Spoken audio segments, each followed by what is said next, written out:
Matapos pigilang magsalita, patahimikin, hinarang at tinanggal pa sa pwesto bilang Vice Chairperson ng committee ang Sagip Party List Representative na si Congressman Rodante Marcoleta ay tila pumalag na at nagsalita na ang INC at mga miyembro na tila dismayado sa ginawang tila panggigipit ngayon ng Kongreso. Tila mukhang hindi na nga makakayanan pa ng mga pamunuan ng Iglesia ni Cristo ang umano'y mga ginagawang kabulastugan ng mga mambabatas sa Kongreso at panggigipit kay Sagip Party List Representative Rodante Marcoleta matapos nilang patahimikin, hinarang, tinanggal sa committee at pinigilang magsalita sa plenary debates ng proposed 6.3 trillion national budget para sa taong 2025. Ayon pa sa inilabas na pahayag online ng ilang mga membro ng Iglesia ni Cristo o INC ay tila walang utang na loob ang Pangulo at ang kanyang administrasyon ngayon. INC po kami, hindi na kami nakapagtiis pa kaya ngayon magsasalita na kami sa publiko. Sobra na talaga ang ginagawang panggigipit nila kay Kong Marcoleta. Hindi na talaga makatao ang ginagawa ng mga mambabata laro pa sa sikat ng araw.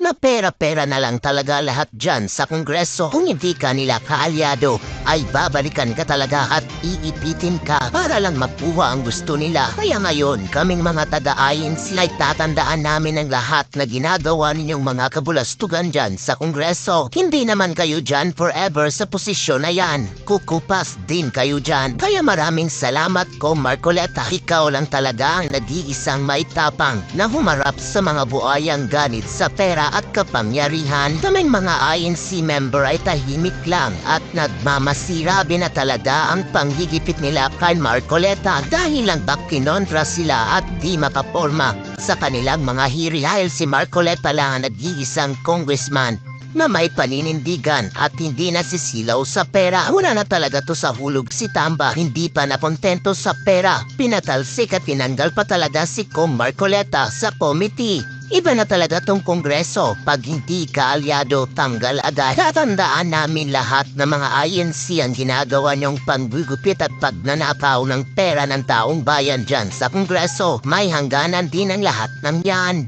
Anko, matatandaan ang 2016 ay binuhat siya ng Iglesia ni Cristo bilang Vice Presidente ni dating Pangulong Duterte at maging itong nasabing 2022 election ay binuhat din siya ng Iglesia ni Cristo dahil nga number 1 sa mga iglesia ang nasabing unity o pagkakaisa na siya naging plataforma naman ni Vice President Sara Duterte at ng Pangulong Marcos Jr. nung kasagsagan pa ng eleksyon 2022. Ayon pa sa marami sa ating mga kababayan at INC member na bakit tila binabastos umano ng Marcos administration at ng ilang mga mambabatas itong si Congressman Marcoleta. Ayon pa sa mga taga-INC at marami sa ating mga kababayan ay tila hindi ito katanggap-tanggap. Kaya naman ngayon, matapos ang panggigipit at pagtanggal nila kay Kong Marcoleta ay nagkasundo na ng lubusan at nag-usap pa at sabay humarap sa plenary debate ng Kongreso sina Congressman Rodante Marcoleta at Vice President Sara Duterte. Ay nga pareho sila ng pinaglalaban at para sa tama, di gaya di umano ng mga buayang mambabatas sa Kongreso na para lang sa pera ang pinaglalaban at ganid pa sa kapangyarihan. Kaya hindi naman mapigilan na magbigay ng kanilang hinaing at komento online ang well-known and veteran political commentator. Ayon pa sa kanilang post online, nagdrama pa talaga sila about transparency and accountability na kesyo kailangan tanungin si BP tungkol sa mga notices of disallowance sus as it OBP lang ang may NOD. Kaya ayan tuloy nung pinatawag ni Kong Marcoleta ang ibang mga opisyal na may NOD rin, biglang naalala ni Kong Chua na hindi na pala member yung representante ng Sagip Party at di pwedeng mag-utos sa committee. Pag vice chairman ka, member ka rin ng committee. Alam nga naman yung vice chair, nagmamando sa mga miyembro pag wala yung chair. Tapos di naman siya member, pero pwede kang member kahit di ka vice chair. Kaya Chairman Chua, conclusion that Kong Marcoleta's removal as vice chair automatically remove him as a member of the committee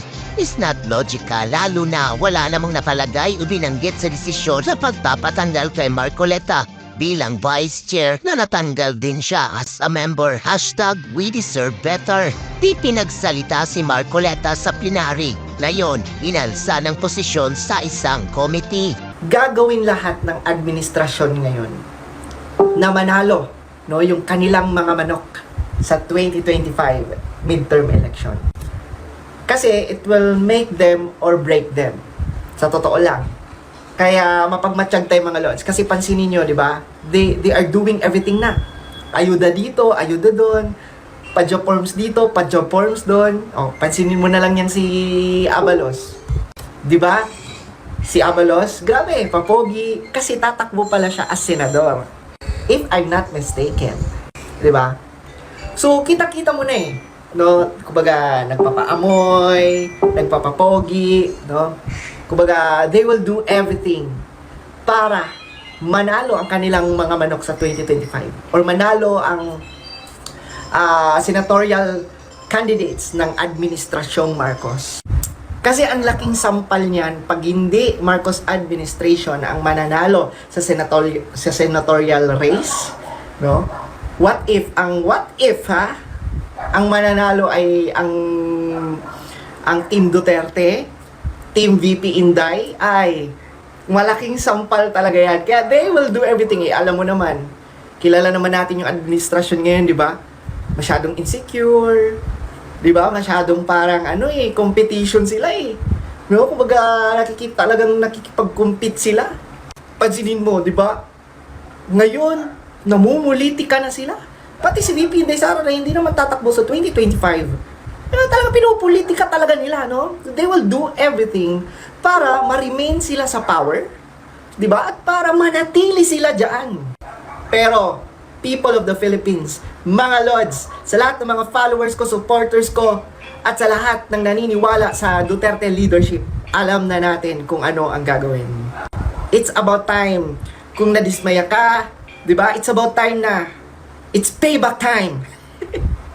Makakaganti lang talaga tayo sa eleksyon. Sa eleksyon lang talaga tayo makakaganti. So ipakita natin yung buong puwersa natin. Even ako, I will use my page, 'di ba? Yung mga followers ko, 'di ba? I will do everything para matulungan ang Team Duterte.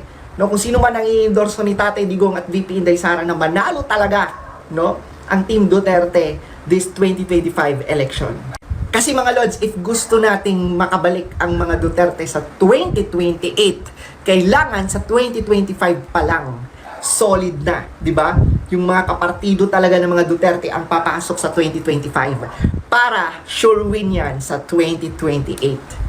Kasi mga Lods, tama na, nakakagigil na yung mga nangyayari ngayon, no? Yung mga papogi nila ngayon. So it's about time. Bawi tayo sa 2025. Malaking factor ang 2025 mga Lods para sa 2028. Maibalik natin at mailuklok natin ulit kahit sino man. Basta Duterte. 'Di ba? Sa pagiging pangulo ng Pilipinas.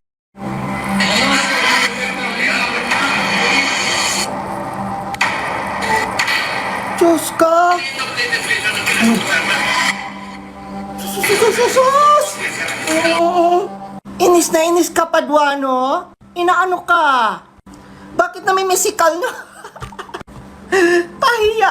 Diba? Lalo na itong mga matatanda talaga yan. Sino yon? Si Abante, no? Hindi maka-abante. Ngayon naman si Paduano ng aano. Pikon na pikon, di ba? Relax lang, Paduano. Ha? Patunayan nyo lang yung mga gusto nyong patunayan. And papatunayan din ni Marcoleta, ni Kong Marcoleta, di ba? Sa palagay niyang tama. Ganun lang yun, di ba? Bakit namimisikal? Bakit ka pikon? Halata mo talaga mga Lods, no? Alam mo, yung si Paduano, bakit yan napipikon? Lalo na yung si Abante. Kasi hindi nila magawa yung plano nila eh. Hindi sila makapag-stick to the plan eh. Diba? Kaya inis na inis sila eh, no? Kasi hindi sila makaporma. Kasi andyan si Kong Marcoleta at andyan si, diba? Former President Arroyo. Grabe talaga ngayon yung Kamara mga Lods, no? Grabe talaga ngayon yung mga kongresista. Diba? Kung may nakita kayong anomalya sa paggamit ng pondo, pwede nyo namang idaan yan sa korte. Di ba mga attorney kayo? Bakit dinadaan nyo sa pangbubuli? Dinadaan nyo sa drama? Ha? Dinadaan nyo sa pamimisikal? Imagine mo, wala namang ginagawa si Congressman Marcoleta, pero pinag-iinitan talaga siya. Ganyan ba ang tamang ugali? Ha? Gusto nyo respetuhin kayo, pero kayo nga hindi kayo marunong rumispeto pag hindi sang-ayon sa inyo?